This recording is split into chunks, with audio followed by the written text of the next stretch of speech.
What's up, champs? Welcome back to the channel. Let's jump straight into today's MMA news.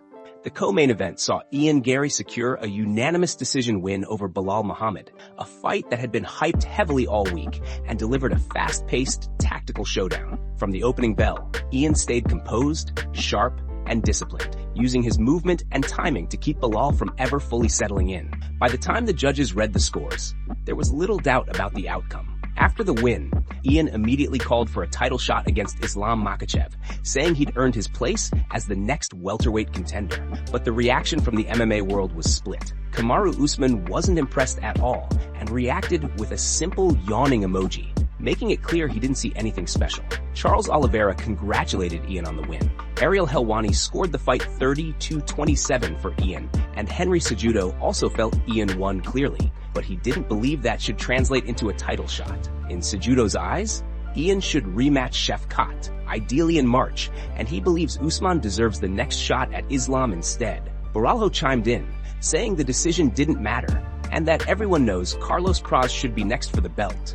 On the other side of the debate, Tim Welch called a future world champion, impressed with the composure and control he showed throughout all 3 rounds. John Anik added that if the UFC were operating strictly on merit, based purely on what has achieved in the division, he should indeed be next for the new welterweight champion, Islam. He wrapped his thoughts by saying, took care of business tonight, and that alone puts him in the conversation. When got on the mic, he delivered a confident message.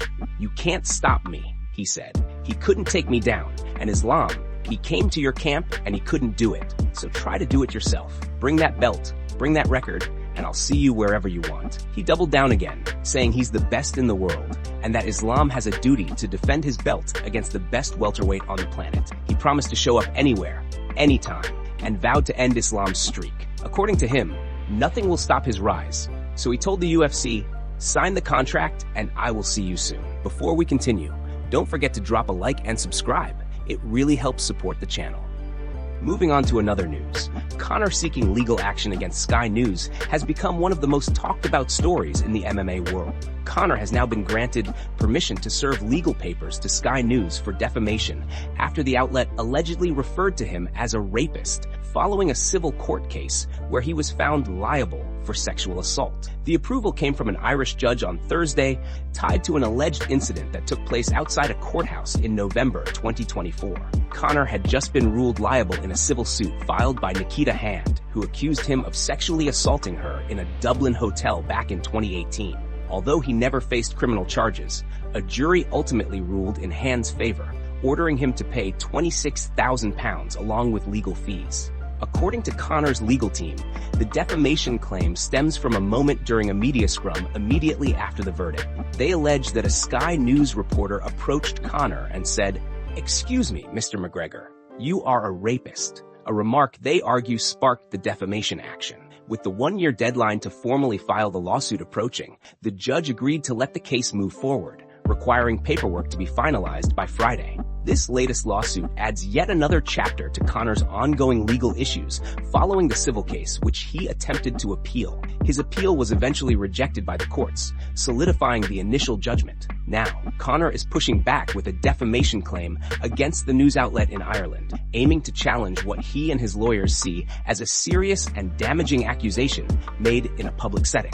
The case is expected to develop quickly, given the tight filing window, and it marks yet another intense legal battle surrounding one of MMA's most polarizing figures. Moving on to another news, Du Plessis reacted to JDM's loss to Islam Makhachev, sharing his thoughts on how the fight played out and why it reminded him so much of his own matchup with Khamzat. Speaking on a recent episode of Fight Forecast, Du Plessis broke down the fight in detail and highlighted what JDM could have done differently to shift the momentum. He explained that from the moment the matchup was announced, he expected it to be a tough fight for JDM, and as the bout unfolded, it became clear that Islam had an answer for nearly everything JDM tried to throw at him. Du Plessis pointed out that if you study the fight closely, it resembled the dynamic he experienced in his clash with Khamzat. He said that certain fighters, especially those with that heavy wrestling foundation, bring a style that has to be figured out in real time, sometimes even over multiple rounds. According to him, this is simply the nature of the sport. Over the entire history of the UFC, there have been eras defined by specific skill sets. And right now, He believes the dominance of wrestlers, particularly those with that signature Russian style, is clear. Their ability to control opponents on the ground, neutralize offense, and dictate pace creates challenges that many striking heavy fighters struggle to overcome. When it came to JDM's performance, du Plessis acknowledged that there were moments where JDM showed real brilliance. He especially praised the exchanges inside the clinch, where JDM was able to fire off meaningful shots when he committed. He argued that initiating the clinch more often might have offered JDM a better path, considering that staying at range made him hesitant. Du Plessis noted that JDM would wait too long, too worried about the takedown threat, yet he would get taken down anyway. In his view, leaning into the clinch and dirty boxing could have forced Islam to adjust more. He also highlighted that heavy front leg of JDM's, which Islam's team clearly targeted. Du Plessis said it was a smart adjustment to repeatedly attack that leg, breaking down JDM's stance and making him easier to take down. In the end, he called it a dominant performance by Islam. Clean, calculated, and exactly the kind of fight they expected. Moving on to another news. Things got intense backstage when Khamzat and Garry unexpectedly crossed paths. What started as a brief interaction quickly turned into a full-blown heated moment. Khamzat walked up with that familiar intensity, offering a short nod and saying, good job tonight," in a tone that carried a mix of respect and challenge. He wasn't smiling. He wasn't relaxed. He was sizing Garry up from the moment he stepped in. Garry tried to match the energy, keeping his composure while responding, ready to go, as if he already sensed where this was heading. But the tension snapped almost instantly. Khamzat suddenly stepped forward and shoved Garry, catching everyone around them off guard. The security and teammates nearby reacted immediately, raising their hands, stepping in, and trying to calm things before it spiraled. Someone in the background kept repeating, whoa, come on, relax boys. But neither man looked away. Garry stood his ground, staring back at Khamzat, while the room buzzed with confusion and adrenaline. In the middle of the chaos, Garry couldn't hold back his frustration. He called Khamzat out right there, telling him, dude, that's just childish. You're meant to be a champion in this sport. Look at you. His voice was steady but sharp, clearly irritated by the shove and the unnecessary escalation. He kept going, reminding Khamzat that one of his friends had just won, and that this moment should have been about celebrating, not starting drama backstage. You're meant to be a champion in this sport. Your friend just won. Don't ruin his moment. Our man. Congratulations. Even in the middle of confrontation, Garry shifted the attention towards sportsmanship, trying to steer things back to normal. The atmosphere eventually cooled just enough for people to separate them and create space, though the hostility lingered in the air. Someone walked up saying, "Hey, what's up?" trying to break the tension and redirect the energy in the room. But the moment had already made its impact. It was raw, unexpected, and exactly the kind of backstage clash that reminds everyone how much emotion these fighters carry with them after a long night. Moving on to another news, the main event delivered a dominant and confident performance from Arman, who secured a second-round arm triangle choke against Dan Hooker. The finish was clean, controlled, and exactly the kind of statement win that immediately sparked conversations across the MMA world. Henry Cejudo was quick to say that Arman is the man to dethrone Ilya, praising his pressure, timing, and overall maturity. Luke Thomas echoed that sentiment, saying Ilya's next fight should be against Arman, because this was by far the best version of him he has ever seen. The MMA guru agreed as well, insisting the UFC should waste no time and book Arman versus Ilya next, while also throwing out his own idea that Justin Gaethje should fight Paddy Pimblett. During the broadcast, Tim Welch reacted live, recognizing Arman's signature setup immediately. "He's going head and arm," he said. "One of his best moves. Head and arm choke, and it's deep." As the choke tightened, he kept repeating, "That is GG's." Watching Hooker's head turn red under the pressure. The crowd erupted as Hooker tapped, confirming the dominant finish. Welch could only shake his head and say, "A beast," summing up the moment perfectly. Khamzat was in Arman's corner for the fight, and after the win, Arman lifted him off the ground and walked him around the cage in celebration. The crowd roared, cameras flashed, and the energy inside the arena spiked as they embraced the moment together. It was a rare, lighthearted scene following such a violent finish.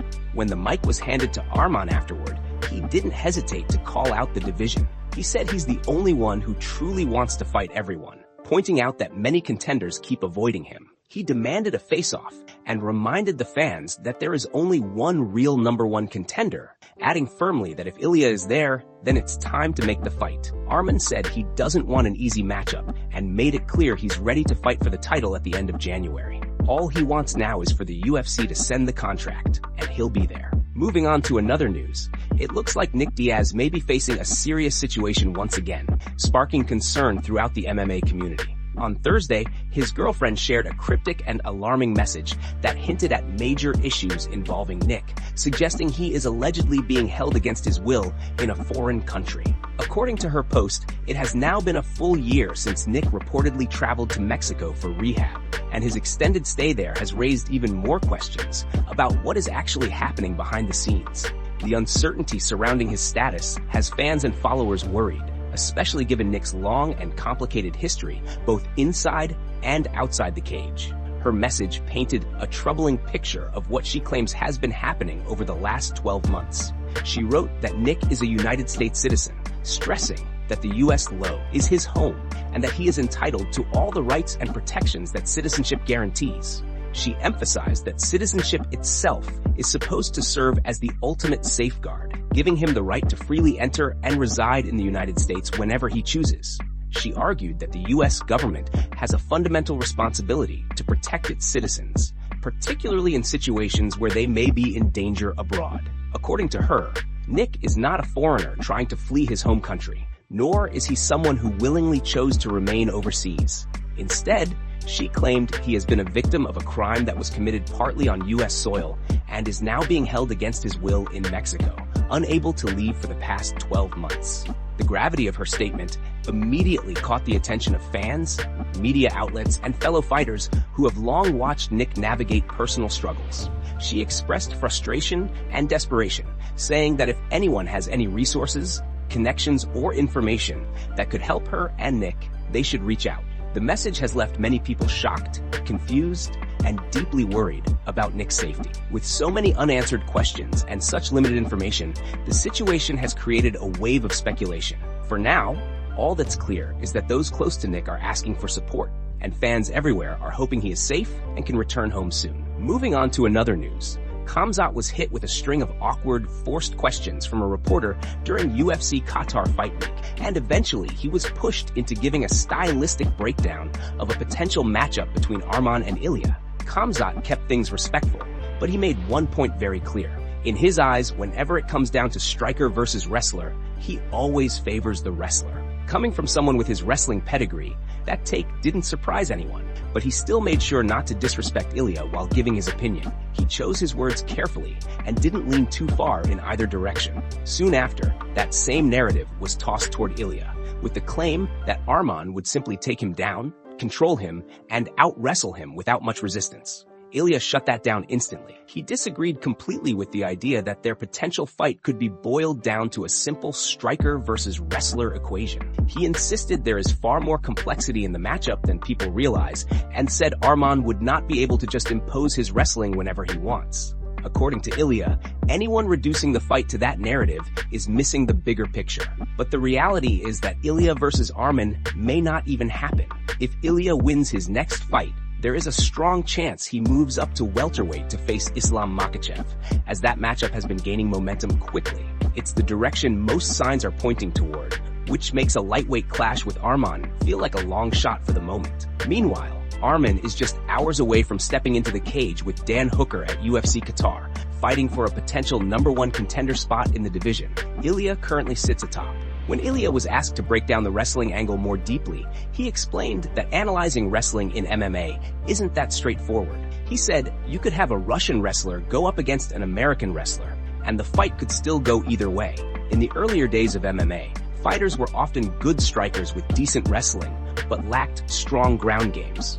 Or they were excellent grapplers with weak wrestling. But today, the sport has evolved. Fighters are more complete, and matchups can't be reduced to a single discipline. Ilya said that in his case, he feels comfortable everywhere.